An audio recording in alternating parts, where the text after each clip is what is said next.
سبيل الدموع سبيل مريح تنهدى يا صاحي كي تستريح Alih-alih diangkat Abdullah bin Ubay bin Salul, diangkatlah Nabi Muhammad SAW. Inilah asal mula dendam Abdullah bin Ubay bin Salul kepada Nabi sampai jadi orang tokoh paling munafik yang diabadikan dalam Al-Quran. Yang mau saya ceritakan, generasi tadi orang-orang Yahudi yang nanti membuat keonaran di masa Nabi, sifatnya diwariskan pada generasi setelahnya. Tidak sedikit juga yang baik-baik, Pak. Jadi Yahudi itu nggak semuanya buruk. Ada yang baik, ada yang bagus keislamannya, tapi ada yang terwarisi oleh sifat-sifat keburukan sebelumnya. Siapa di antaranya? Abdullah bin Saba. Saya ulang ya. Kalau lan harfun nafyin wastiqbalin, huruf yang menafikan sesuatu sampai kapanpun, istiqbal. Tapi kalau la harfun nafyin saja, tidak ada istiqbal. Kalau sekarang tidak, mungkin ke depan bisa. Jelas ya? Masih ada peluang. Kata Allah, nih perhatikan baik-baik. Ada kata namanya millah, millatahum. Millah itu sebetulnya bukan agama asalnya. Awas, tapi sistem kehidupan. Pola hidup. Sistem ekonomi, sistem politik, sistem macam-macam itu. Sistem kehidupan. Nah kata Allah, orang-orang Yahudi itu punya tipikal. Tidak akan senang sampai kapanpun orang lain berada di atasnya. Jadi kalau dalam urusan politik mesti unggul di atas. Gak boleh ada yang naik ke atas. Kalau ada yang naik, dia mesti turun. Di ekonomi juga demikian, dia harus kuasai. Ya pasar modal kuasai, sistem ekonomi kuasai, bank kuasai. Gak boleh ada yang naik. Kalau kelihatan satu negara mau naik, turunin lagi. Bikin krisis, bikin macam-macam. Turun. Jelas ya? Nah, tapi kalau Nasara tidak pakai la. La artinya masih besar kemungkinan peluang. Kalaupun dalam urusan dunia bekerja sama dengan orang Nasara dibandingkan Yahudi. Walaupun ada kesamaan, sama-sama juga tidak suka kalau orang Islam yang naik ke atas. Jelas ya? Nah, simpan ayat ini, saya mau kembalikan kepada persoalan tadi. Maka di masa itulah kemudian, tidak senang ada Aus dan Khazraj naik ke atas, maka apa yang terjadi? Pertama mereka bikin perjanjian. Perhatikan baik-baik nih. Ini nanti akan dibawa sampai ke Nusantara. Ayo perjanjian damai, Pangeran Diponegoro dipanggil, begitu datang ditangkap. Nih perhatikan nih, asalnya dari sini. Ini akar mulanya nih. Datang kemudian dituliskan perjanjian. Begitu selesai dituliskan perjanjian, kita harus bersama-sama menjaga Yathrib.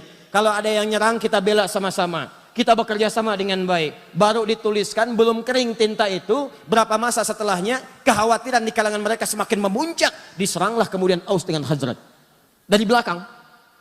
Serang, sampai mereka minta bantuan kepada klan dari Aus Khazraj yang berada di wilayah Syam.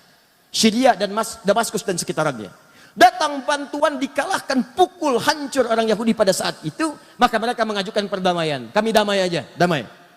Singkatnya berdamai mereka. Di sini kemudian saya ingin katakan satu hal yang penting. Ketika mereka berdamai, tertulis di tulisannya perdamaian. Tapi di belakangnya mereka berpikir, bagaimana caranya dalam suasana damai itu mereka tetap kalah di hadapan kita.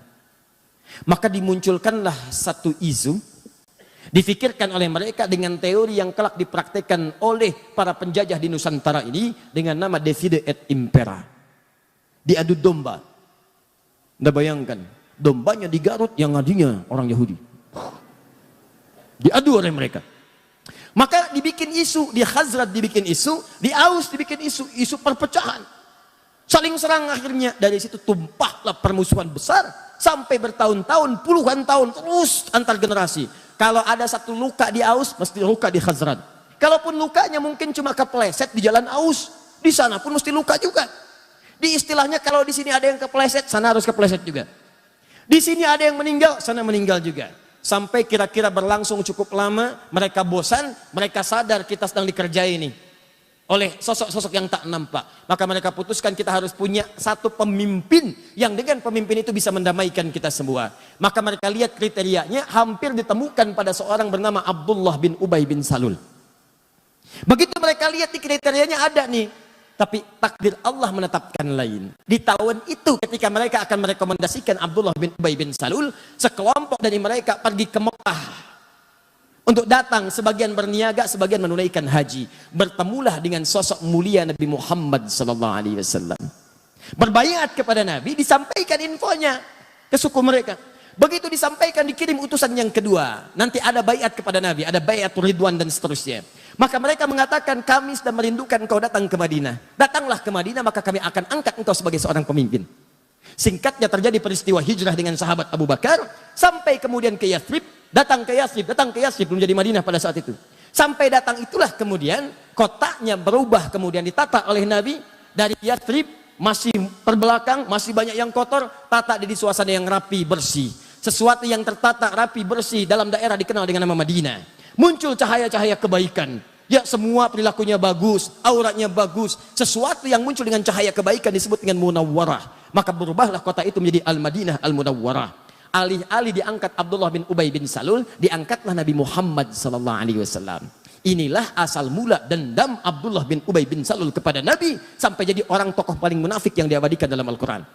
Yang mau saya ceritakan, generasi tadi orang-orang Yahudi yang nanti membuat keonaran di masa Nabi, sifatnya diwariskan pada generasi setelahnya. Sifat adu dombanya yang Aus dengan Khazraj tadi diselesaikan oleh Nabi, selesai. Itu diwariskan lagi pada generasi setelahnya. Begitu Nabi SAW wafat, maka mereka menyebar. Ada yang pura-pura masuk Islam, ada yang memprovokasi. Tidak sedikit juga yang baik-baik, Pak. Jadi Yahudi itu nggak semuanya buruk. Ada yang baik, ada yang bagus keislamannya, tapi ada yang terwarisi oleh sifat-sifat keburukan sebelumnya. Siapa di antaranya? Abdullah bin Saba. Abdullah bin Saba. Awas, kita sedang berbicara sejarah ilmiah nih. Dan tidak menyoal kalangan atau manapun. Ya, dikala nanti ada yang keberatan, duduk kita diskusi. Dan kita buka fakta sejarahnya. Sepakat ya? Nah, lihat sini. Ini di antara tokoh Yahudi yang konon disebutkan dalam sejarah pura-pura masuk Islam. Dan ini salah satu sosok yang terwarisi oleh tipikal buruk Yahudi-Yahudi sebelumnya. Padahal Nabi sudah obati itu. Aus Hazrat, saya persaudarakan, kata Nabi. Yahudi-Yahudi yang lain silahkan boleh tinggal. Kita berniaga, dudukan, bikin piagam Madinah. Tapi apa yang terjadi? Ada yang berkhianat. Suku-suku yang 3 tadi saya sebutkan tadi berkhianat. Menyalahi kesepakatan. Bahkan ada yang hendak membunuh Nabi. Apa yang Nabi lakukan? Allahu Akbar. Yang sudah buruk tak terobati, maka dihukum dengan hukum negara. Hukum, eksekusi. Yang lain keluar. Mereka keluar diusir dari Madinah. Bukan karena Nabi yang usir, karena perilaku mereka sendiri. Sebelum ke Madinah itu tidak pada diusir. Usir ini, diusir, ditanggung di Madinah, diperbaiki. Diberikan pelayanan yang bagus, cuman berbuat onar juga. Maka dikeluarkan karena perjanjian yang sudah dibuat. Nah itu ketika menyebar keturunannya, menyebar sifat-sifatnya, maka diantaranya tertularkanlah kepada sosok ini. Ini eksis di zaman sahabat Uthman bin Affan radhiyallahu ta'ala anhu. Ketika Uthman menunjuk kerabat-kerabatnya yang pakar-pakar di bidang ekonomi itu menempati pos-posnya, maka orang ini bergerilya langsung masuk bukan di wilayah Madinah. Karena kenal Madinah itu. Orang Madinah semua kenal Uthman. Uthman itu orang baik, nggak mungkin nepotisme, nggak mungkin milih yang salah dan sebagainya. Maka dia masuk ke wilayah yang sulit dijangkau pada saat itu untuk memberikan informasi yang cepat. Datanglah dia ke Mesir di Afrika Utara. Dari Mesir. Mesir itu bukan Arab ya, secara geografis. Mesir itu Afrika Utara. Cuma bahasanya bahasa Arab. Secara kebahasaan disebut negara Arab. Tapi secara geografis disebut dengan Afrika Utara. Masuk wilayah Afrika Utara. Sama dengan Libya, Tunisia, Maroko, Aljazair itu wilayah Afrika Utara. Maka dia datang ke Mesir. Apa yang dia katakan di Mesir? Dia sebarkan isu bahwa khalifah saat ini, satu, telah melakukan nepotisme. Nepotisme. Dia pilih kalangan dari kerabat-kerabatnya saja. Tahan sebentar. Tahan. Sesuatu yang dituduhkan kepada orang lain dan itu tidak nyata, maka dalam bahasa Al-Quran itu disebut dengan fitnah namanya. Jelas? Sesuatu yang dituduhkan kepada orang lain dan sifatnya tidak nyata, maka itu disebut dengan fitnah namanya. Keburukan orang lain dibincangkan, nyata sifatnya, tanpa sepengetahuannya, maka itu disebut dengan gibah namanya. Jelas? Maka dituduh Uthman dengan sesuatu yang tidak nyata. Tuduh. Maka muncul fitnah. Uthman nepotisme. Dan berita ini kan gak seperti kita sekarang. Kalau sekarang ada berita di Amerika, sekian detik bisa kita klik. Kejadian di Rancaekek, kita berdoa semoga Allah muliakan dan sabarkan saudara-saudari kita insya Allah. Dan kita juga insya Allah apa yang kita bisa bantu, kita bantu saudara-saudari kita. Ada kejadian puting beliung kemarin itu kan. Kejadian di Rancaekek, itu sedunia tuh bisa mengakses. Tsunami-nya di Banten, yang bela sungkawanya banyak. Kirimkan duka cita dari Turki, dari sini, langsung nampak. Ini zaman Utsman, telepon belum ada. Email nggak nampak. WhatsApp belum kepikiran. BBM tuh belum dikreasikan, nggak ada. Jangankan zaman Utsman, ya 80 tahun ke belakang, 50 tahun ke belakang, 30 tahun ke belakang, 20 tahun ke belakang, orang haji aja kan belum menemukan pesawat seperti sekarang. Berangkatnya pakai kapal laut. Kalau ada kabar dari Mekah, nyampainya 6 bulan kemudian. Itu baru 20 tahun kemudian. Kalau orang berangkat haji pakai kapal, dilepas, nunggu nggak datang. Udah pada lupa baru datang. 6 bulan setelahnya. Nah, kebayang bagaimana zaman Utsman. Utsman tidak tahu apa yang terjadi di Mesir nih, jaraknya terlampau jauh. Ternyata sudah bergerilya. Gerilya itu ke orang-orang yang mudah kemudian diprovokasi. Ke kalangan bawah, disebarkan isu. Yang kedua, ini yang mau saya katakan. Dan ini nanti nyampe ke kehidupan kita sekarang. Kata Abdullah bin Sabah itu, dia membentuk kelompok-kelompok pengikut-pengikut, dia katakan, sebetulnya yang paling layak untuk dapat kursi khalifah itu bukan Utsman, tapi Ali. Tahan. Sebetulnya yang paling layak itu bukan Utsman tapi Ali. Coba lihat. Nabi Isa saja, Nabi Isa dikatakan naik ke langit, wafat, akan turun. Apalagi Nabi Muhammad. Nabi Muhammad kan yang paling mulia. Tentu sebelum Nabi Muhammad dibangkitkan sebagai orang pertama, akan mengutus nanti generasi-generasi penerusnya. Sebagai wakil dari ajaran-ajaran Nabi. Itu yang akan membimbing. Maka dihembuskanlah. Siapa coba menurut Anda yang paling dekat hubungannya dengan Nabi? Maka dilihat, ini kan yang paling pertama masuk Islam dari kalangan pemuda yang paling baik, Ali. Ali itu termasuk keluarga juga, bahkan anak dari pamannya, bahkan menantu Nabi juga, anaknya jenius, pemuda yang paling hebat. Teman-teman sekalian, itu orang daerah, orang kampung yang tidak tahu info. Utsman juga mulia, menikah dengan tadi 2 putri Nabi, dimuliakan oleh Nabi, disebut ahli surga. Bahkan satu masa ketika Utsman akan masuk ke satu kebun, riwayat Abu Musa al-Ash'ari, kata Abu Musa al-Ash'ari, saya minta izin dulu pada Nabi. Kata Nabi, persilahkan dia masuk, akan masuk seorang ahli surga yang diuji dengan musibah. Seorang ahli surga diuji dengan musibah. Nah, info-info ini nggak banyak nyampe, masuk ke kalangan bawah, diprovokasi. Yang bagus tuh Ali, yang hebat Ali dan sebagainya. Padahal dua-duanya mulia. Maka orang-orang awam ini mudah kemudian disulut, masuk ke kelompok Abdullah bin Sabah, maka dikenal dengan pengikut Sabah, namanya Sabaiyah. Abdullah bin Sabah dikenal dengan Sabaiyah. Saya agak cepat sedikit ya, mohon maaf karena waktu kita itu sangat singkat. Tahan. Maka terkumpul di wilayah Mesir. Dia coba infiltrasi wilayah Madinah, begitu masuk mental. Jadi karena orang tahu Utsman tinggal di Madinah, tahu kebiasaan Utsman, jadi begitu akan menyoal Utsman, sebetulnya Utsman begini ya, jangan bicara tentang Utsman. Utsman lebih baik dari apa yang Anda katakan. Utsman kok nempatkan saudaranya di situ? Utsman itu lebih paham, karena Utsman itu pakar di bidang ekonomi, dia tempatkan mungkin salah. Mental. Dia pergi ke daerah. Setelah itu apa yang terjadi? Setelah diprovokasi masanya makin banyak, maka Abdullah bin Sabah kemudian masuk dan mengatakan pada pengikutnya di wilayah Mesir itu, datanglah kalian kemudian ke kota Madinah. Sampaikan protes kalian. Kepung tulisannya Utsman. Datangi Utsman di sana. Maka mereka bergerombolan datang ke wilayah ini, datanglah ke Madinah. Ini yang datang ini bukan cuma datang. Ada yang bawa pedang, ada yang bawa pisau, ada yang bawa pentungan besi. Datang. Begitu intelijen menyampaikan kepada Utsman ada pergerakan dari wilayah Afrika Utara menuju ke sini. Apa isu yang dibawa? Mereka ingin minta penjelasan kepada Khalifah Utsman bin Affan. Kenapa mengangkat saudaranya begini. Apakah benar Ali paling utama dan sebagainya. Maka Utsman karena disebutkan kemudian Ali, nepotisme dan sebagainya, Utsman perintahkan Ali, kamu kasih penjelasan. Apa kata Ali? Saya katakan dari awal, ingat kata-kata saya? Bukankah di antara yang paling jenius di antaranya Ali bin Abi Thalib? Ali mengatakan kepada Utsman kurang lebih bahasanya, ya Khalifah, akan lebih baik kalau Anda langsung yang menemui rakyat menjelaskan. Kalau saya jelaskan bisa, tapi tingkat kepuasannya berbeda. Kalau orang datang ke istana, ke pusat kekuasaan, maka Ali menyampaikan satu pendapat yang sangat brilian, dan ini warisan dari Nabi SAW. Akan lebih baik kalau pemimpinnya langsung yang menemui, karena itu akan memberikan kepuasan tersendiri kepada rakyatnya.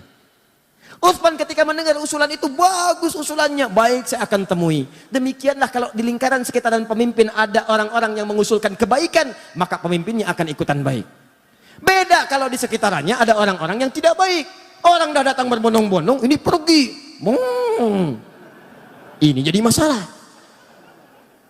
Lalu, saya sedang berbicara tentang hal yang lain ya. Jangan pikirkan yang tidak-tidak. Ya, saya bicara tentang Ali, bukan Jainuddin.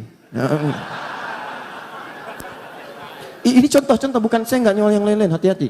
Ingat ya, catat kata-kata saya. Alhamdulillah. Baik.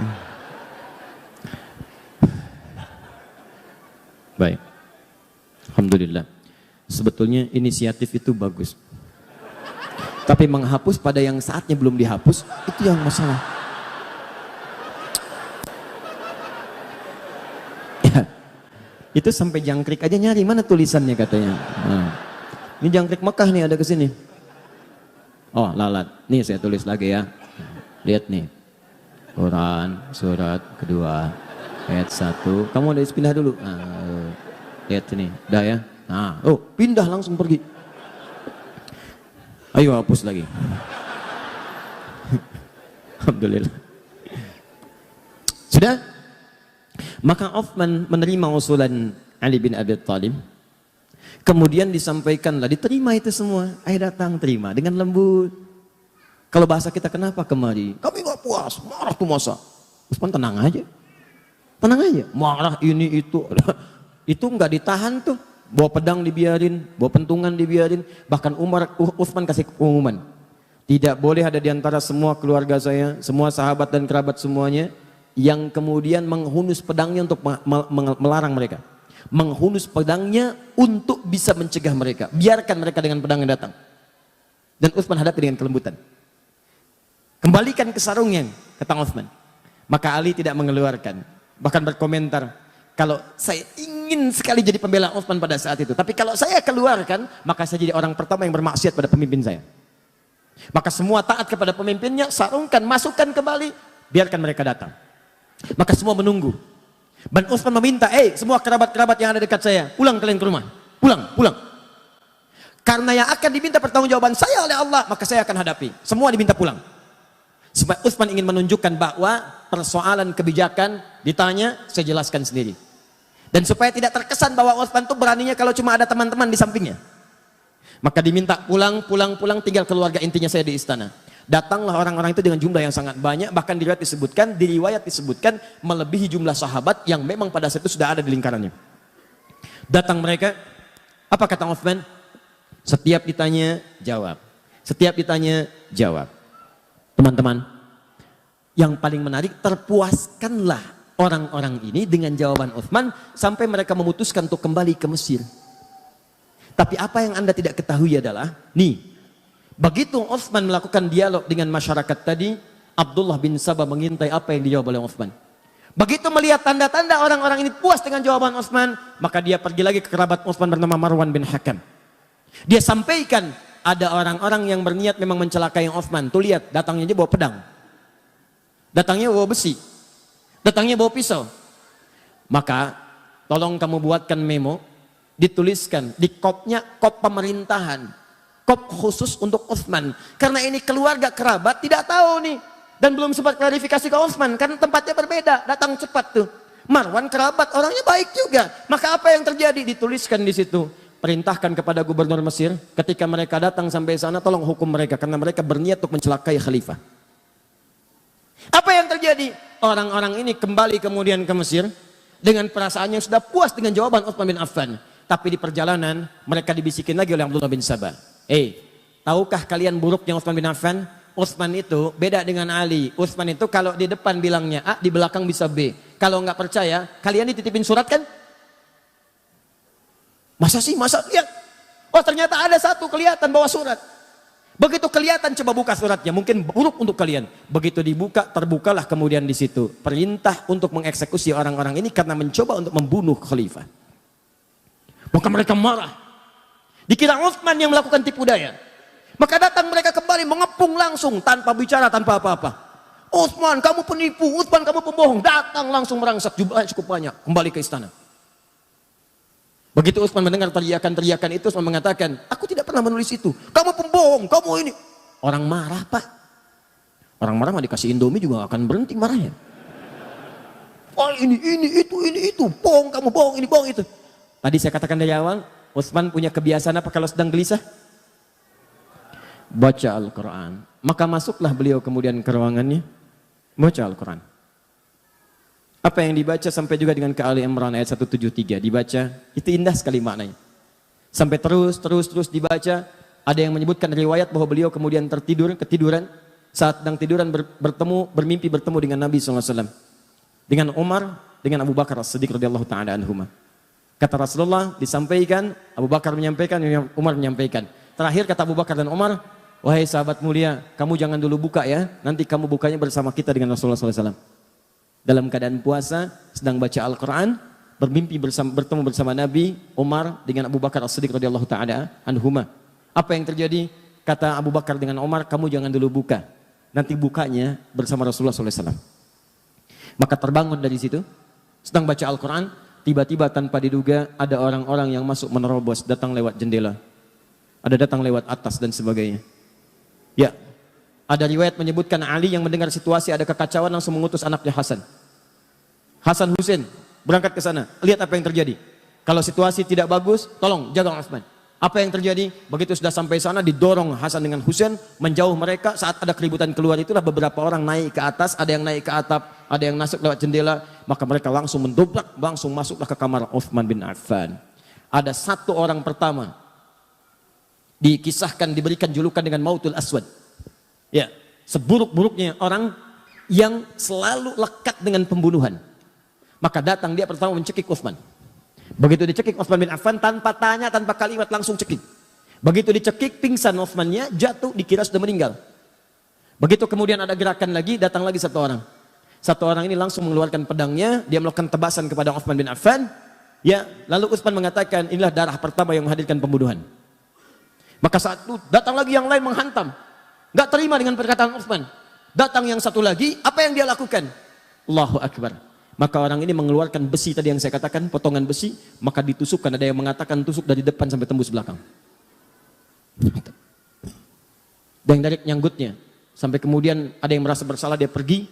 Ada satu lagi setelah dalam keadaan sekarat demikian, dihalangi oleh salah satu saudari pada saat itu. Kemudian dilewati juga, ada yang lompat langsung ke dadanya Utsman bin Affan. Dalam keadaan sekarat yang parah, tertembus kemudian besi itulah. Satu orang kemudian mengakhiri, ya, ajalnya Utsman bin Affan, tiba ajalnya dengan izin Allah, tapi caranya persis seperti apa yang disampaikan oleh Nabi sallallahu alaihi wasallam. Seorang yang syahid ditimpa musibah, maka naiklah orang ini menghunjam dengan kakinya dadanya Utsman bin Affan. Diinjak langsung. Begitu diinjak, terhembuslah kemudian nafas yang terakhir dari sahabat Utsman bin Affan. Setelah mendengar Utsman itu meninggal dunia, kabur orang-orang ini menyebar. Masanya makin ricuh, terjadi kericuhan di Madinah sampai dengan 4 hari. Maka para sahabat berkumpul, ini fitnah pertama. Fitnah pertama yang terjadi. Maka para sahabat berkumpul untuk mengatasi kekacauan ini, maka mereka bersepakat mesti ada pemimpin baru yang diangkat untuk mengatasi kekacauan. Karena kekacauan sudah menyebar. Khalifah tidak ada, pemerintahan tidak stabil, wilayah makin luas. Maka ini muncul pemberontakan di sini. Ini muncul pemberontakan. Maka untuk mengatasi itu diangkatlah kemudian dengan mufakat semuanya sahabat Ali bin Abi Thalib. Perhatikan apa yang dikerjakan oleh Abdullah bin Sabah. Begitu Ali diangkat, dia gerilya lagi. Ini yang kita nantikan. Ini yang paling hebat. Saat yang bersamaan, dia juga masuk ke wilayah-wilayah sahabat-sahabat dari keluarga Utsman bin Affan, Bani Umayyah. Di Bani Umayyah itu siapa saja? Banyak. Ada Muawiyah, ada Amr bin As, ada yang jadi gubernur di Damaskus di Syria. Masuk info pelan-pelan dari bawah. Kalau Ali sengaja tidak menolong Utsman supaya Utsman cepat meninggal dan digantikan oleh Ali bin Abi Thalib. Masuk fitnah lagi. Tuh lihat bagaimana hembusannya tidak berhenti sampai di situ. Begitu wafat diangkat Ali sibuk menyelesaikan pemberontakan. Padamkan ini, padamkan itu, padamkan ini. Sementara Abdullah bin Sabah melihat seperti itu, dia melihat, ini kalau begini terus peluang saya habis dengan kelompok-kelompok saya. Maka dia masuklah kemudian lewat orang-orang terdekat dari kalangan sahabat, termasuk istri Nabi SAW, Sayyidah Aisyah. Dia masuk ke Talha radhiyallahu ta'ala anhu. Dia masuk ke Zubair, itu Zubair radhiyallahu ta'ala anhu. Masuk ke wilayah sahabat. Terutama masuk ke wilayah sahabat yang dekat hubungannya dengan Uthman bin Affan, klan Uthman, sampai ke Bani Umayyah. Mereka katakan, perhatikan tuh, Ali itu memang benar-benar sibuk dengan kekuasaan sampai lupa menghukum kisos orang yang telah membunuh Uthman bin Affan. Sebetulnya masalah gampang, kalau ini dikisos selesai masalah. Tuh lihat cara berpikirnya. Padahal pemberontakan itu sudah banyak pada saat itu. Maka ketika infiltrasi yang buruk ini masuk, disebarkan isu, maka menyebar kemudian. Jadi panaslah kalangan-kalangan itu. Datanglah perwakilan mereka kepada Ali bin Abi Thalib, mengatakan, Ali, ini sudah berlalu, kenapa belum dikisos mereka? Kata Ali, sebentar, ini kan yang datang masa. Masa ini harus diteliti satu-satu. Harus ada bukti yang jelas, berikan saya waktu. Begitu menyampaikan demikian, tak puas semua, nggak bisa, ini nggak bisa. Disulut lagi dari bawah. Sampai terjadi kemudian perang Jamal. Perang Unta. Diprovokasi, masuk kemudian ke lingkungan para sahabat yang lainnya. Ingat teman-teman sekalian, para sahabat itu mulia, udul. Jangan katakan apakah para sahabat mudah terprovokasi, bukan. Karena cara pandang sahabat bukan provokasinya, cara pandang sahabat pada hukumnya. Sebagian mengatakan kalau salah, ketahuan harus segera dihukum. Mereka tahu yang salah si fulan, tapi Ali berpendapat buktinya perlu jelas dulu. Kan sekarang juga dua alat bukti yang jelas, demikian kan? Sahabat tahu ini pelaku si fulan, si fulan, si fulan. Cuma Ali perkenankan saya mengumpulkan bukti dulu. Yang lain minta segera dikisos karena sudah tahu si fulan, si fulan. Ali bertahan dulu sampai mengumpulkan bukti yang kuat. Dikacaukan ini oleh tadi para penyusup tadi. Maka diprovokasi, kalian sahabat Nabi, kalian orang mulia, ini nanti akan diminta pertanggungjawaban oleh Nabi. Kenapa tidak dihukum? Tegur Ali sampai terjadi perang Jamal. Jamal itu unta. Karena peperangannya pada saat dipimpin oleh Sayyidah Aisyah menggunakan unta. Begitu sedang berperang itulah kemudian kata Ali dan para sahabat yang lain, ini unik nih. Sholatnya pernah sama-sama, pernah beribadah sama-sama. Dan mereka menegakkan nilai sama-sama. Yang satu prinsipnya baik, yang lainnya juga baik. Tegakkan hukum, yang kedua siap menegakkan, kami kumpulkan bukti. Dua-duanya benar ijtihadnya. Yang salah itu yang memprovokasi. Maka apa yang terjadi? Yang terjadi adalah dua-duanya mengatakan, tolong ya, kalaupun kita berperang, ini bukan untuk memusuhi, ini untuk menegakkan apa yang kita kemudian telah pahami. Jangan saling melukai. Ini aneh Pak, saling berperang tapi jangan terkena sabatan pedang. Kalau bisa jangan orangnya, untanya aja. Itu terkenal dalam sejarah. Jadi begitu bertemu, nggak ada yang mau duluan. Nih, siapa yang menjadikan kacau situasi pada saat itu? Kelompoknya ini. Ini yang masuk. Dia yang masuk eksekusi duluan beberapa sahabat. Sehingga Talha syahid, Ibnu Zubair syahid. Tercatat hampir 4.000 sampai 6.000 sahabat syahid pada saat itu. Wafat. Maka semakin kacau situasi pada saat itu. Dihadirkan kemudian segala hal dan sebagainya. Sampai beritanya sampailah ke Damaskus, ke Syria. Pada tokoh yang masih sangat kuat pada saat itu. Teman-teman sekalian, dari klan Bani Umayyah. Pada kekuasaan Muawiyah. Sampai dengan ke Amr bin As. Kemudian diantara pendukungnya. Maka ketika Ali menjelaskan situasi pada Sayyidah Aisyah, ini begini, beliau memahami akhirnya. Oh ternyata ini ada yang provokasi, ini begini, duduk. Semua duduk. Tapi itu tidak sampai kepada Syam di Syria. Yang saya katakan tadi, belum ada pesawat, belum ada telepon. Berita yang sampai di sana, pendukungnya Utsman dianiaya oleh Ali, bayangkan. Sehingga ketika Ali mengatakan kita harus jaga stabilitas ini. Lebih baik kuatkannya pemerintahan dulu. Aisyah akhirnya ya mengakui kita bayat. Semua bayat. Tenang. Tapi sampai ke Syam itu nggak nyampe beritanya. Akhirnya apa yang terjadi? Diprovokasi. Karena ini sudah perlakuan yang buruk, maka kami, kata ini nih, pengikut ini datang ke sana, kami hanya akan mengangkat khalifah bukan Ali, yang kami angkat Muawiyah saja. Maka diangkatlah kemudian khalifah di sana sampai mendeklarasikan sebagai khalifah baru. Anda bayangkan tuh. Fitnahnya luar biasa. Maka apa yang terjadi? Sudah nggak sempat, konon ada yang menyebutkan Muawiyah kirim utusan untuk klarifikasi, tapi di tengah jalan kemudian dieksekusi. Begitu dieksekusi oleh kelompok dari sini, sempalan sini, nyampe berita ke sana, Ali yang eksekusi. Semakin kuat kemudian rasa bencinya, marahnya, diprovokasi demikian, maka menyiapkan pasukan. Disampaikan juga kepada Ali, Muawiyah sudah menyiapkan pasukan, tidak mengakui kekhalifahan. Maka secara singkat disampaikan, Ali pun mesti siapkan pasukan. Maka dua-duanya menyiapkan pasukan, dikenal dengan perang Siffin itu. Maka apa yang terjadi? Ali mengatakan, ini karena sudah makar terhadap negara, kita harus bereskan, tapi dengan cara yang mulia. Sama kayak tadi tuh, pelan-pelan, karena sama muslim. Gak ada yang mau nyakiti, gak ada yang mau macam-macam. Ini masuk lagi nih. Yang ini nih, aduh. Nanti saya tunjukkan kepada Anda, ini cuma contoh orang, tapi pemikirannya diwariskan. Dalam setiap hal-hal yang terjadi semacam ini, Anda akan temukan provokator-provokator bertebaran. Termasuk sekarang semakin bertambah eranya, tapi ini nggak akan berubah. Termasuk di YouTube juga banyak provokator nanti. Nanti akan temukan itu. Kembalikan ke sini. Jadi begitu sudah masuk, singkatnya bertemu, lebih besar pasukan dari sebelumnya, terjadi peperangan itu sampai pasukan Muawiyah terdesak. Ya, apa yang terjadi pada saat terdesak Muawiyah? Saya katakan di belakang kan ada Amr bin As yang seterusnya, itu jenius. Kata mereka, sudah kita kalau teruskan akan kalah nih. Dan makin banyak korban. Gini aja, supaya duduk sama-sama diskusi, duduk dengan baik, maka kita lakukan tahkim. Tahkim itu tombak Al-Quran. Ya, kemudian bukan ditombak untuk menunjukkan sesuatu yang kotor, bukan. Maksudnya untuk berhukum dengan hukum kitabullah. Kenapa menggunakan tombak? Karena mudah diangkat begini. Kalau ngangkat orang kan belum ketahuan apa maksudnya. Begitu dipanah dari belakang, meninggal, repot lagi. Maka yang diangkat Al-Quran begini, semua berbaris di belakang Muawiyah. Ketika berbaris, diangkat kemudian mushaf. Saat diangkat itulah kemudian Ali mengatakan, tidak itu siasat, saya tahu itu siapa yang bikin. Karena Ali kenal Amr bin As. Tanya dulu mereka, kalau mereka ingin tahkim, mereka harus menyerah dulu. Mereka harus menyerah. Kalau sudah menyerah, baru tahkim. Karena situasinya sedang demikian kacau. Kalau tidak menyerah duduk sama-sama, maka mustahil bisa diskusi dengan baik. Ini Ali. Wah, ketika Ali perintahkan, terus dorong mereka sampai mereka menyerah. Maka yang satu golongan mengatakan, Ali kamu nggak benar nih. Dalam fikih perang, kalau sudah ada yang tahkim mengangkat Al-Quran, hukum dikembalikan kepada Allah, nggak boleh kita serang. Maka orang-orang ini langsung keluar dari barisan Ali. Keluar dalam bahasa Arab disebut dengan kharaja. Orangnya kharijun. Kalau keluar karena tidak sepakat dan keras sifatnya dan cenderung buruk keadaannya, maka dikenal dengan nama khawarij. Maka muncullah kemudian orang-orang golongan ekstrim baru. Dia mengatakan, lihat nih, Ali menyimpang. Kafir nih Ali. Kafir. Anda bayangkan tuh. Siapa mereka dibanding Ali? Ali itu menantu Nabi.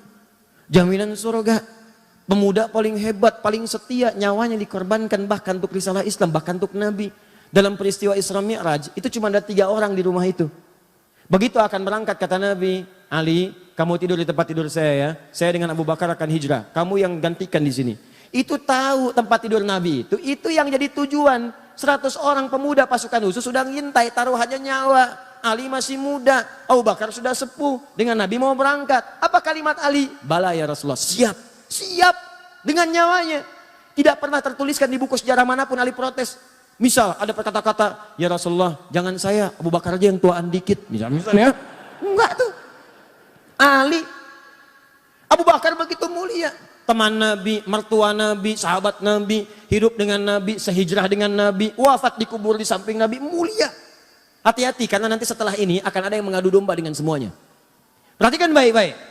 Wah, Ali begini, Ali begitu, kafir. Ini orang luar biasa nih. Baru belajar 1-2 hari, udah nyebut Ali kafir. Kafir, kita keluar dari Ali. Orang-orang ini lagi kesini nih asalnya. Provokasi, Ali kafirnya, Ali nggak benar. Melanggar ketentuan Allah, kafir Ali. Maka keluar dia. Mereka ini termasuk menyalahkan Muawiyah karena berontak kepada Ali. Termasuk menyalahkan Ali karena tidak menyelesaikan itu dengan tahkim. Maka mereka memandang Muawiyah itu kafir, Ali kafir. Kanan kiri kafir. Ini kafir, ini kafir. Hukumnya wajib dibunuh. Ini yang kelak kemudian hari mengincar dan mengintai Muawiyah, Amr bin As, dan Ali bin Abi Thalib. Kubu sana, nih orangnya, Muawiyah, Amr bin As. Ini tokohnya nih, gara-gara dia nih berontak nih.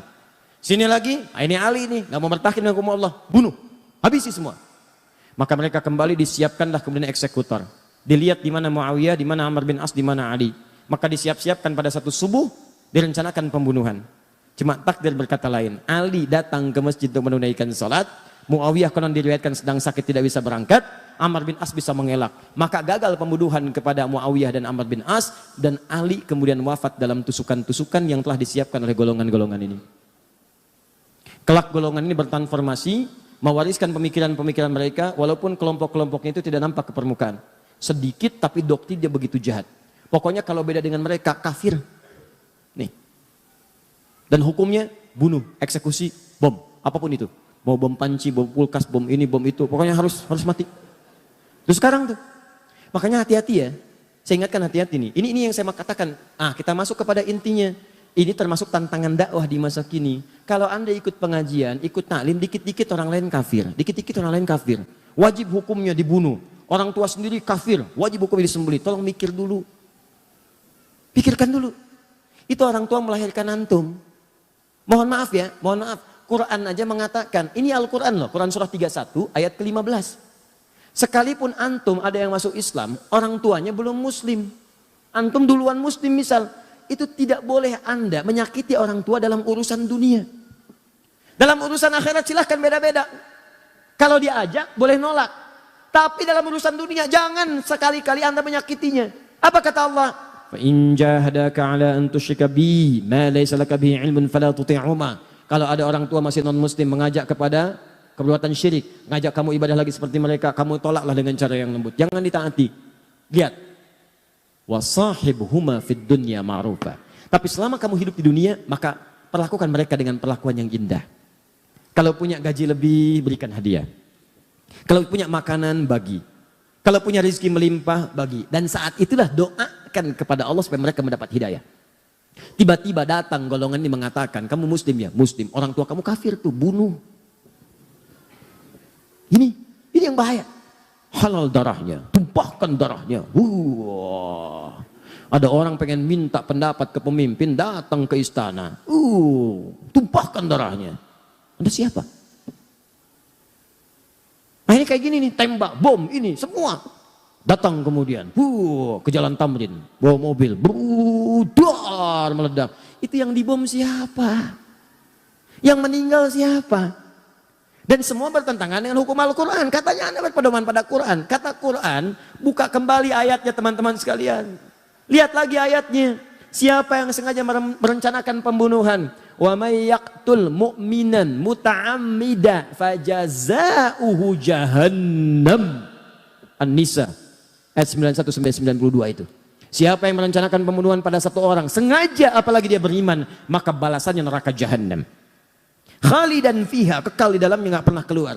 Anda mau haji, mau umrah, haji setahun sekali, umrah, baca Quran sampai khatam, sampai hafal, sampai jadi hafid, tapi sengaja merencanakan pembunuhan terhadap satu orang saja beriman, kata Allah nggak peduli, neraka jahannam, kekal di dalamnya. Wa ghadiballahu alaihi, dan Allah murka kepadanya. Kalau nggak taubat, murka.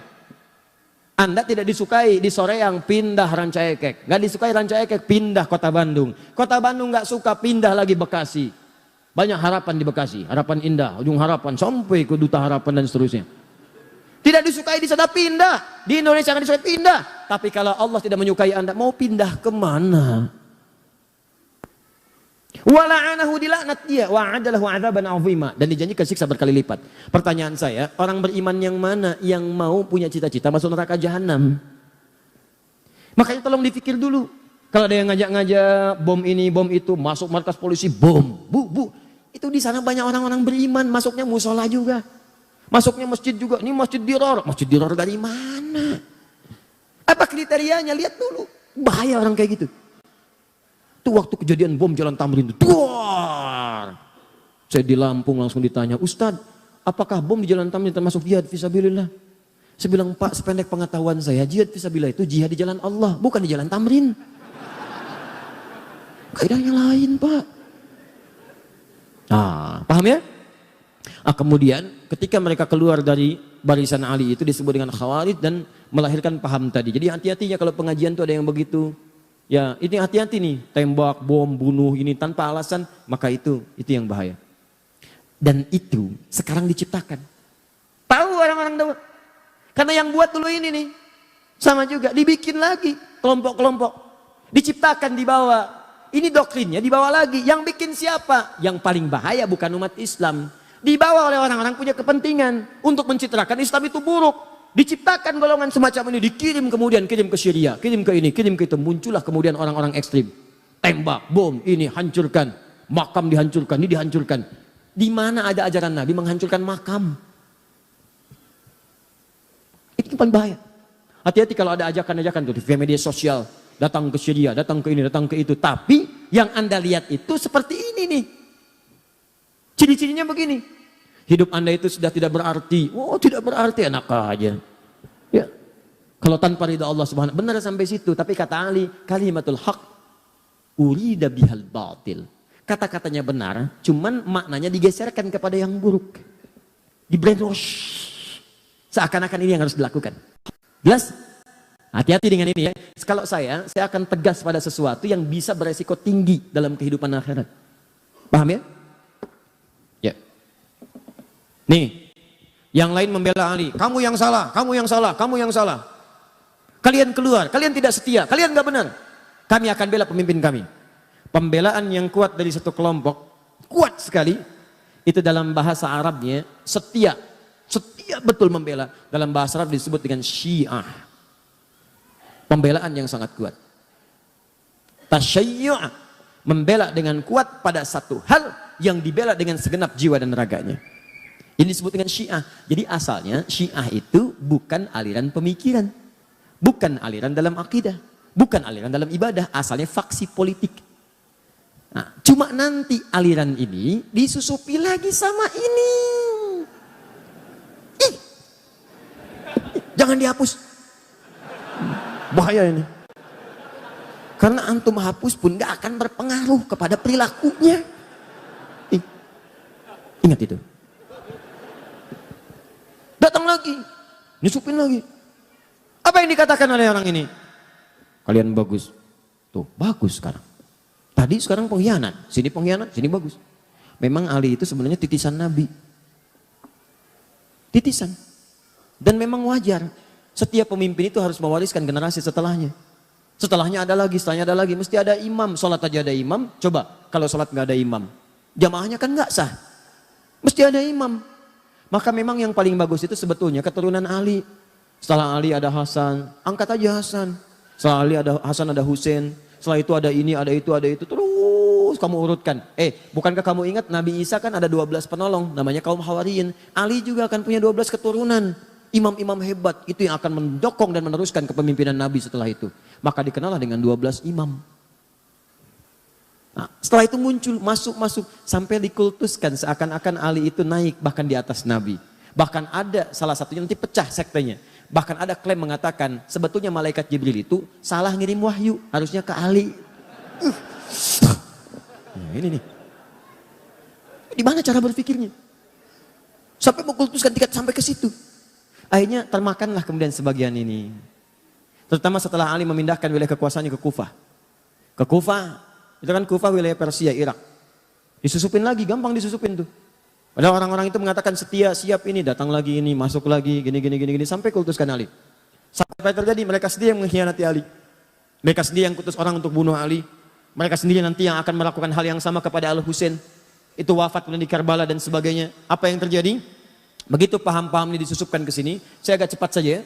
Susupkan ke sini, ini bertransformasi dari aliran politik, faksi politik dalam hal pemerintahan, maka ketika disusupi nilai-nilai kemudian dengan nilai akidah, dengan nilai ibadah, dengan nilai akhlak. Akhlaknya digariskan pada kesetiaan kepada ini.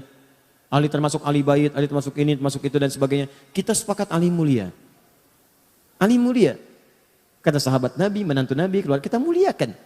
Dan kita pun sepakat Abu Bakar mulia. Umar mulia, Utsman mulia. Jelas ya? Fair kan? Objektif kan? Objektif. Kita tidak ingin bermusuhan, kita gali sejarahnya, kita lihat. Kalau Abu Bakar tidak mulia, bagaimana mungkin jadi pendamping Nabi? Kalau Umar tidak mulia, bagaimana mungkin dipilih oleh Nabi sebagai orang yang pemberani? Membela Nabi. Kalau Utsman tidak mulia, bagaimana disebut dengan ahli surga? Tiba-tiba orang ini datang mengatakan, hei Abu Bakar, Umar dengan Utsman merampas hak Khalifah Ali. Dirampas oleh mereka. Hafsah itu begini, Aisyah sampai tuduhan yang sangat buruk kepada Aisyah. Buruk sekali. Disebut perempuan yang saya nggak bisa ungkapkan lah. Nggak nyaman gitu. Anda bayangkan ya, Anda kenal Abu Jahal? Udah ngapus yang salah. Kenal Abu Jahal. Luar biasa. Cuma di sore yang tapi nggak apa-apa mas, di Palembang ada yang kenal Firaun. Jadi sampai mana tadi? Nah, perampas, Aisyah dituduh. Anda bayangkan Abu Jahal aja, itu kan musuh Nabi paling buruk. pengen bunuh Nabi. Tapi jangan lupa, dia punya anak namanya Ikrimah. Seorang pemuda, ahli berkuda, pembela Nabi. Apa yang terjadi? Pertama, jangan suka menjudge orang lain. Boleh jadi keturunannya tidak seperti atasnya, atau sebaliknya. Yang kedua, ketika Ikrimah sedang berada di lingkungan sahabat, Nabi melarang mengungkit tentang ayahnya. Jangan bicarakan ayahnya, jangan menyinggung anaknya. Karena Ikrimah saudara kita. Seburuk-buruknya Abu Jahal, dilarang oleh Nabi digunjingkan langsung dekat keluarganya. Makanya saya sering katakan kepada Anda, bagaimana Anda bisa menggunjingkan istri Nabi SAW? Apa Anda tidak mau menjaga perasaan Nabi? Katanya cinta Nabi, tapi saat bersamaan Anda menyinggung Nabi. Dengan cara apa? Menyinggung sahabatnya, menyinggung istrinya dan sebagainya. Nah, ini dimasukkan ke dalam doktrin ini, sehingga ini menjadi doktrin dalam aliran-aliran kepercayaan, akidah, masuk kepada bahkan ranah ibadah dan sebagainya. Sampai mengatakan setelahnya, setelah ini berkumpul makin kuat, bahkan mengatakan, hadis-hadis pun ada yang ditukar. Yang benar hadisnya semua dari Ali. Yang lain salah semua. Maka ini punya koleksi sendiri. Bahkan cara sholatnya sendiri. Bahkan keyakinannya beda sendiri. Mesti ada imam, mesti ada ini, mesti ada itu. Kalau tak taat pada imam maka dari segi keimanannya kurang. Mesti taat. Rukun Islamnya Islam. Rukun imannya iman. Tapi jumlahnya beda. Karena nanti ada kepatuhan iman pada imamah, pada imam. Dan imam itu sifatnya maksum. Ini berbahaya lagi karena yang maksum cuma Nabi. Jadi maksum itu dijaga dari salah. Cuma Nabi dan Rasul. Manusia lain tidak ada. Maka ini masuk doktrinnya, imamnya maksum. Ya, bukan namanya maksum, bukan. Sifatnya katanya maksum. Sebutkan tuh 2, 3. Maka ini menyebar. Terus sampai Ali wafat pun menyebar juga. Terus sampai kekinian, bertransformasi, sampai keluar fatwa-fatwa ulama, sampai ngasih pertimbangan, tapi juga mengajak kita dengan cara yang lembut. Karena memang ada orang yang sudah nggak paham, dari kecilnya udah begitu, dari lahir udah diajak begitu. Maka pada yang seperti ini jangan keras juga. Termasuk misalnya ada yang Ahmadiyah, ada yang macam-macam, ada yang dari lahir sudah diahmadiyahkan, dan dia nggak ngerti kecuali itu yang benar. Maka caranya doakan oleh kita, dakwahi, ajak dialog. Ya kalau berbuat kasar, maka hukum berlaku di situ. Ya ada perlindungan kebaikan. Tapi kalau tidak, dakwahi dengan cara yang makanya baca buku, baca sejarah. Kalau ada yang begini-begini kita bisa jawab. Yang benar itu sebetulnya Ali. Betul Ali itu benar. Abu Bakar pun benar. Tapi Ali merampas loh. Betul. Merampas dari siapa? Merampas dari orang yang salah. Yang salah siapa tuh? Pemberontak Utsman. Kok kamu jawab begitu? Nih referensinya. Ini karangan ini, karangan ini. Sudah selesai. Beres. Jelas. Maka keluarlah fatwa sampai dengan Syekh Muhammad Hashim bin Asy'ari, pendiri Jam'iyah Nahdlatul Ulama, 31 Januari tahun 1926. Beliau menulis satu kitab di antara 19 kitab, namanya Risalah Ahlus Sunnah wal Jamaah. Di halaman ke-10 beliau menyebutkan tentang ini. Syiah.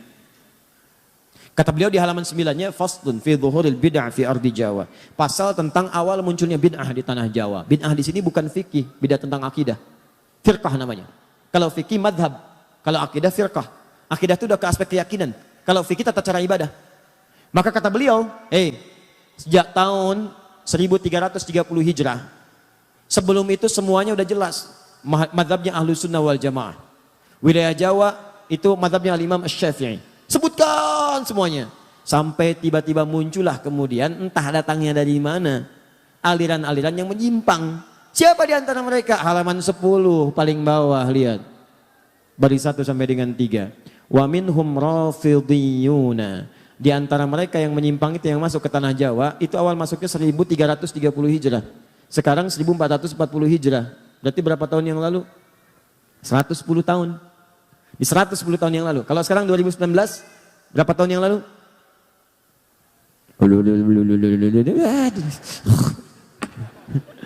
Ya pokoknya 110 tahun yang lalu, ya. Baik, datang ke tanah Jawa. Apa yang dilakukan? Rafidhiyun. Rafidhi itu menunjuk kepada orangnya, Rafid.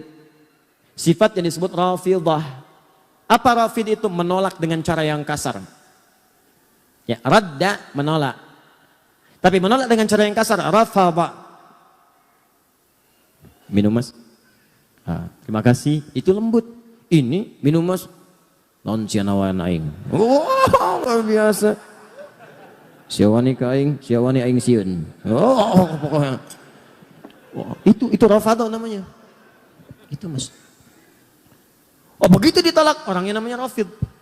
Jamaknya Rafidhiyun. Kenapa disebut dengan Rafidhiyun? Karena mereka menolak keabsahan Khalifah Abu Bakar, Umar dengan Uthman. Tolak oleh mereka, enggak benar. Karena mereka menolak semua riwayat yang datang dari klan-klan ini. Hadisnya salah, ininya salah, keyakinannya salah. Mereka punya klan sendiri. Maka kata Syekh Hashim, lihat, yasubbuna sayyidana Abu Bakrin radhiyallahu ta'ala anhu wa Umar bin Khattab radhiyallahu ta'ala anhu. Mereka kerjaannya seringkali mencela Abu Bakar dan Umar khususnya. Cela habis. Cela, semua yang salah.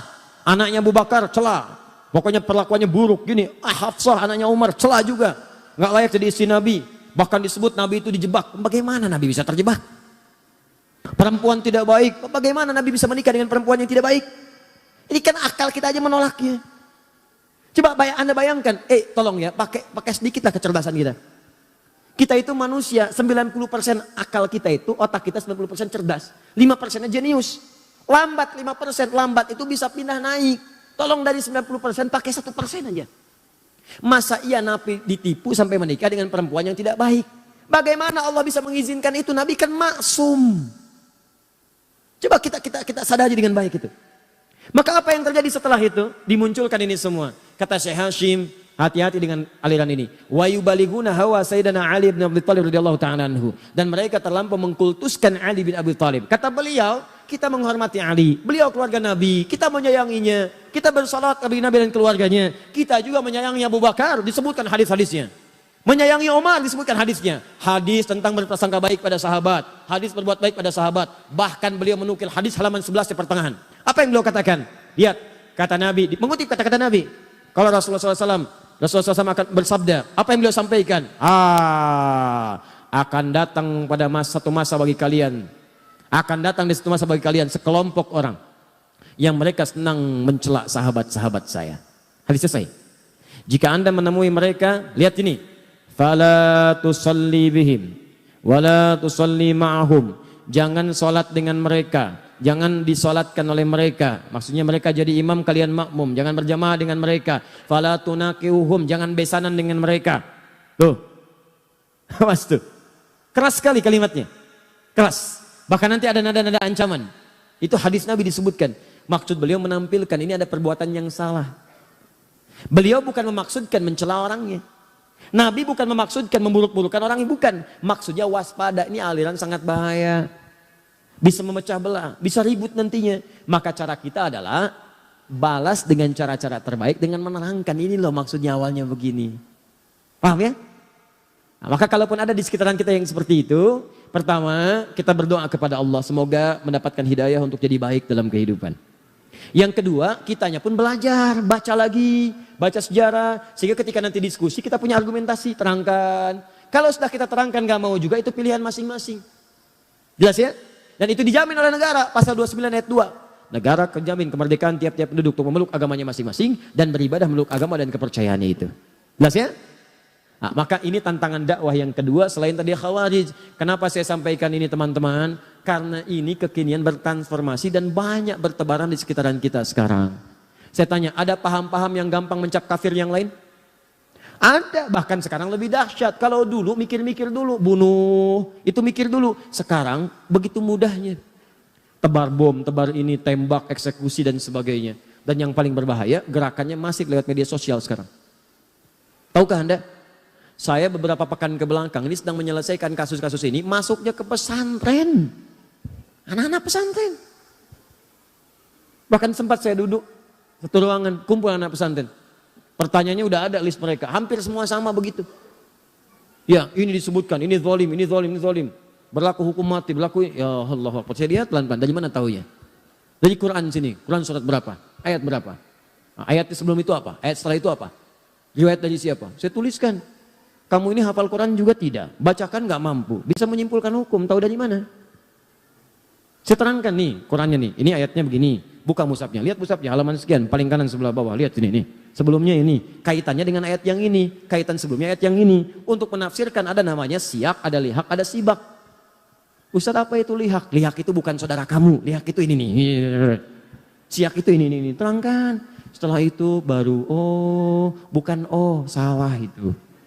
Perbaiki begini. Wah, pelan-pelan berubah. Paham ya? Baik. Sama juga teman-teman sekalian dengan yang kedua ini juga waspada. Ini tidak disukai. Dan yang paling bahaya dari semua itu adalah awal mulanya muncul dari provokasi.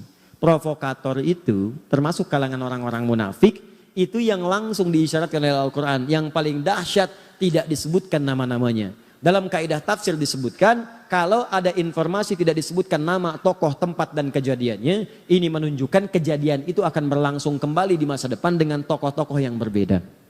Tantangan dakwah sekarang bukan muncul pada kelompok-kelompok ini semata, nama-nama dan sebagainya. Karena kita sudah paham dari sejarah. Yang paling bahaya itu adalah provokasinya menyebar ke lingkungan dakwah.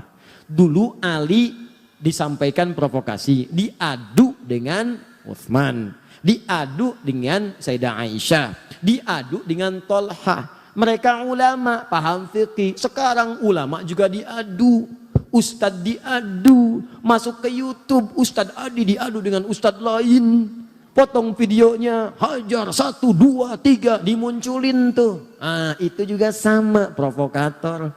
Itu keturunannya ini nih yang tadi yang gak dihapus nih. Sama. Akhirnya muncul tahdzir episode 1, episode 2. Sering katakan, nggak ada kerjaan. Kalau Anda mau cari kesalahan orang akan selalu ditemukan. Karena saya manusia, antum mau cari sampai kapanpun akan ketemu. Antum yang buang-buang energi. Saya emang nggak dirugikan. Saya mah apa tuh? Ya. Coba cek, antum buruk-burukan saya, pahala antum pindah ke saya, dosa saya diambil antum. Apa ruginya saya? Karena itu saya sering katakan nggak ada kerjaan. Dan saya nggak pernah marah, silakan saya nggak akan marah. Saya malah mendoakan antum supaya tobat. Dan kalau saya nggak marah, antum juga jangan ikutan marah. Kan aneh ustadz yang nggak marah, jamaahnya marah. Jelas ya? Maka ini teman-teman sekalian kejadian seperti ini mudah diadu-adu. Kenapa nggak saling duduk? Yang paling bahaya tadi tuh sifat-sifat Abdullah bin Sabah tadi. Masuk ke sini anggap kamu yang paling benar. Masuk ke sini anggap kamu yang paling benar. Sekarang kenyataan. Ikut pengajian masuk ini yang paling benar. Yang lain salah semua. Ada nggak sekarang? Ada. Masuk ke sini, jangan ngaji dengan yang itu. Masuk ke sini, jangan begini. Itu salah semua, itu bid'ah. Mau kaji kemana? Ustadz Adi. Oh Ustadz bid'ah ya? Bukan Ustadz Adi. Tuh. Nah ini kan jadi persoalan. Itu kalau ada yang demikian-demikian, itu artinya mengakomodir kepentingan-kepentingan buruk di masa lalu. Yang paling aneh adalah Anda menjelek-jelekan Syiah, Anda menyalahkan Syiah dan benar salahnya. Tapi saat bersamaan Anda juga menerima provokasi di masa lalu. Itu kan aneh. Kenapa tidak saling duduk sama-sama duduk? Apa masalahnya? Kunut itu bid'ah. Oh baik, pendapat Anda kunut itu bid'ah. Yang ini kunut itu boleh. Yuk kita temukan apa dalilnya yang bid'ah? Ini. Baik, yang ini juga punya dalil. Ini dalilnya kuat, ini juga kuat. Yuk kita buka kaidah fikihnya. Kalau sama-sama ada dalil, ini sama, telusuri. Kenapa yang ini tidak kunut asal mulanya apa? Oh ini penyebabnya. Kenapa yang ini kunut? Oh ini penyebabnya. Ternyata dua-duanya punya pandangan dalil-dalil yang sama, cuma cara menyikapinya berbeda. Maka ini yang disebut dengan tanawu namanya. Silahkan kerjakan. Yang ini benar, yang salah yang tidak sholat subuh. Yang repot kan begini, bid'ah. Pokoknya yang kunut semua bid'ah. Gak bisa. Bid'ah itu dolalah, oh itu neraka. Mar. Apa Anda mau mengatakan Ibnu Umar ke neraka? Apa Anda mau mengatakan Al-Hasan ke neraka? Apa Anda mau mengatakan Imam Syafi'i ke neraka? Anda siapa Ferguson? Enak aja. Kita lihat dulu. Ini kan agak aneh, akhirnya apa yang terjadi? Masjidnya kosong. Kok bisa komplek di sini gara-gara paham tidak kunut, masjidnya kunut, keluar dari komplek semua subuhan. Pindah ke tempat lain. Siapa yang memakmurkan di sini? Kalau ada yang kotor di lantai, jangan ditinggalkan rumahnya, sapu kotorannya. Gitu. Dan saling berkenalan, diskusi kan enak. Antum kan tidak akan dihisap dengan kesalahan orang lain. Tapi kalau antum tidak pernah mau duduk, diskusi, ngobrol, bicara, kan pilihan kan masing-masing. Jangan sampai perbedaan pendapat membuat Anda tidak bisa minum teh bersama, duduk bareng-bareng. Ngopi, bagi yang ngopi, duduk bicara, ta'aruf, kenalan dengan yang lainnya. Kan prinsipnya jelas, tak kenal maka tak. Bukan tak sayang ta'aruf bu, ta'aruf. Ibu kenal suami tetangga tidak harus sayang. Masa kenal suami tetangga kenal dan langsung sayang? Tak kenal maka taruh. Bisa aja. Udah. Jelas ya? Nah, saya tanya, fitnah ini dahsyat tidak? Dahsyat. Pengaruhnya terasa sampai sekarang? Sesuatu yang dahsyat terasa besar, sampai juga tantangannya terus sampai kemana-mana akhirnya. Kemana-mana. Itu dalam bahasa Arab disebut dengan kubra namanya. Kubra. Maka muncul istilah fitnah kubra. Fitnah itu akhirnya menyebar kemana-mana lewat persoalan yang berbeda-beda. Akhirnya dengan tujuan yang sama mengarahkan keburukan pada kehidupan berkemanusiaan. Akhirnya saya menyarankan kepada semuanya hati-hati dengan indikasi-indikasi keburukan. Tapi kalau tidak sepakat, duduk dialogkan. Kecuali kalau tindakan sudah anarkis. Anarkis balas lagi dengan pembelaan-pembelaan yang benar yang dibenarkan oleh hukum. Jelas ya? Dan juga bagi siapapun termasuk pemirsa dimanapun Anda yang berada, jika tidak sepakat dengan bahasan ini, mari kita duduk diskusi secara ilmiah. Ya, Anda punya referensi, kami punya referensi. Kalau referensi kami salah, jangan pernah merasa ingin membela kesalahan. Akui, oh ini keliru, yang benar ini. Kalau Anda benar, maka kita ikuti. Kalau saya benar, Anda salah, saya tidak paksa Anda mengikuti saya. Fair kan? Objektif ya? Nah, itu baru kita nyaman dalam belajar. Maka itulah inti materi kita pada hari ini. Nanti ada yang lain lagi. Apa yang lain lagi? Dahsyat dan sekarang terjadi. Dan kreativitasnya tinggi sampai masuk ke televisi. Dan itu diungkap oleh Syekh Hashim dalam kitabnya Risalah Ahlussunnah wal Jamaah. Yang paling bahaya, itu bisa menggugurkan amalan-amalan Anda sebelumnya, bahkan bisa memasukkan Anda ke neraka. Dan dahsyat, itu terjadi kekinian. Apalagi sekarang musim-musim ini mau mendekat amalan ini bisa terjadi. Nah sekarang apakah amalan ini teman-teman sekalian? Itu yang akan kita bahas bulan depan nanti. Ya, sekalian saya bawa kitabnya sekalian saya tunjukkan. Ini. Wah pokoknya luar biasa lah Pak. Kalau dulu itu cuma sekedar datang. Kalau sekarang tampilannya lain. Pakaiannya kayak ustadz. Ininya begini. Bahkan ada di TV ada macam-macam. Anda mesti hati-hati. Karena itu bisa menjerumuskan. Kata beliau ini sangat bahaya. Bahkan ada yang bisa menjerumuskan ke neraka. Nah apa amalannya? Bulan depan. Ya. Sekira itu ya. Sudah jam 10. Kita istirahat dulu. Dan kita pahami dengan baik itu diamalkan. Insya Allah jam 12 saya ada di Al-Murabbi. Sekalian saya menulis buku baru. Itu dibahas nanti malam. Nanti malam di Istiqomah kalau saya tidak keliru. Itu bahagia dalam naungan Al-Quran dan Sunnah. Yang siang di Al-Murabbi kita akan bahas nih. Amalannya ringkas. Tapi pahalanya begitu melimpah. Kalau Anda kerjakan amalan itu, dosa-dosa Anda seketika akan gugur dan pahala Anda naik. Kalau Anda meninggal pada saat itu, insya Allah statusnya juga syahid. Apakah amalan itu? Nanti siang. Gak ada zuhur. Subhanakallahumma bihamdika asyhadu an la ilaha illa anta astaghfiruka wa atubu ilaik. Wa akhiru da'wana alhamdulillahi rabbil alamin. Al'afu minkum. Sebelum saya tutup dengan salam, saya ingin mengajak pada kita semua. Pertama, ini kita sedang banyak diuji ya. Ya ada juga ustadz-ustadz kita yang diuji dengan penyakit, Ustadz Arifin, ya, Ustadz Bernard, ustadz yang lainnya juga mungkin yang tidak saya ketahui. Ada juga mungkin teman-teman dari yang lain yang tidak hadir juga diuji. Ini juga ada yang satu orang tuanya sakit, ada yang kanker serviks, ada yang diuji di lingkungan. Kita sama-sama berdoa kepada Allah Subhanahu wa taala, semoga Allah angkat penyakitnya, Allah berikan kesembuhan segera dan Allah muliakan kita semua insyaallah.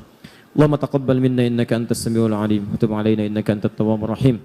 Allahumma rabbana ya Allah ya arhamar rahimin salli ala habibikal karim rasulikal mustafa amin sayyidina Muhammadin wa ala alihi wa sahbihi ummati ila yaumiddin. Allahumma rabbana la tada' lana fi maqamina hadha wa fi kulli maqamin dhanban illa ghafartah wa la hamman illa farajtah. Ya Allah, jika ada di tempat ini atau kerabatnya ya Allah yang datang membawa lumuran dosa, jangan biarkan meninggalkan tempat ini kecuali Engkau telah ampuni segala dosa-dosanya. Kalau ada yang hadir di sini membawa kegelisahan, jangan biarkan dia meninggalkan tempat ini kecuali Engkau telah tenangkan keadaan hatinya. Allahumma wala maridan illa syafaitah. Ya Allah, jika ada di tempat ini atau kerabatnya, keluarganya, teman-teman kami, sahabat kami tengah Engkau uji dengan penyakit seberat apapun, maka mohon angkat dan sembuhkan segala penyakitnya. Allahumma ya Allah ya Rabbal alamin wala asiran illa yassartah. Jika ada yang hadir di majlis ini membawa kesulitan di rumah tangganya ya Allah, apapun di pekerjaannya atau kehidupan sosialnya, maka mohon dengan keikhlasan amalannya ya Allah, ringankan segala kesulitannya dan hilangkan segala kesulitannya. Allahumma taqabbal minna innaka antas samiul alim wa tub alaina innaka antat tawwabur rahim. Allahumma ikfina ya Allah bi halalika an haramik, ikfina ya Allah bi ta'atika an ma'siyatik, ikfina ya Allah bi fadlika amman siwak. Ya Allah, mohon cukupkan kami dengan yang halal daripada yang haram, cukupkan kami agar bisa berbuat taat dan menjauhi maksiat, dan cukupkan kami mengharap keutamaan darimu saja daripada yang lainnya. Allahumma rabbana atina fid dunya hasanah fil akhirati hasanah wa qina adzabannar. Bifadlika subhana rabbika rabbil izzati amma yasifun wa salamun alal mursalin. Subhanakallahumma bihamdika asyhadu an la ilaha illa anta astaghfiruka wa atubu ilaik. Wa akhiru da'wana alhamdulillahi rabbil alamin. Assalamualaikum warahmatullahi wabarakatuh.